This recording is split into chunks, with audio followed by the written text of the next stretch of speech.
Hello mga ka-fabs! Ganito pala ang ukay-ukay sa Australia. Tinatawag nila itong flea market or swap meet. At open ito every Sunday lalo na kung maganda ang weather at hindi maulan. Dito nga ay makakakita ka ng mga second hand na gamit at kung fan ka ng ukay-ukay ay ma-appreciate mo ito. At kung gusto mo ang makatipid at maging wais ay pwede kayong bumisita dito. Ito nga pala ay matatagpuan sa Belmont Forum Perth parking lot every Sunday at open po sila ng 6 AM to 10:30 AM dahil mag-o-open ang mall ng 11 AM. Pwede ka ding makipagtawaran sa mga sellers dito. Madami kang mahanap na mga magagandang gamit lalo na kung masipag kang maghalongkat. Ang dami ko din palang nakitang mga kababayan natin na bumibili din dito.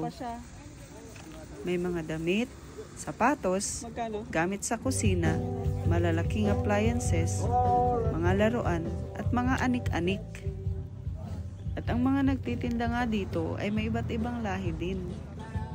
Nakabili nga ako dito ng worth $8 na blower ng buhok na brand new.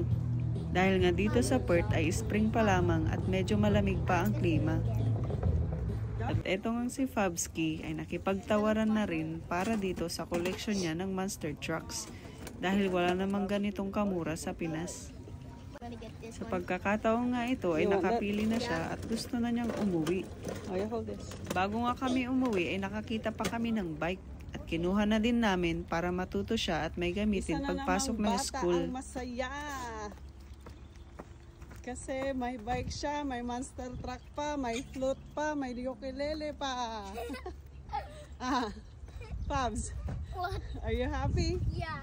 Oh, you have everything that you want, Pag uwi nga namin ay agad namin itong inayos para naman may magamit na siya.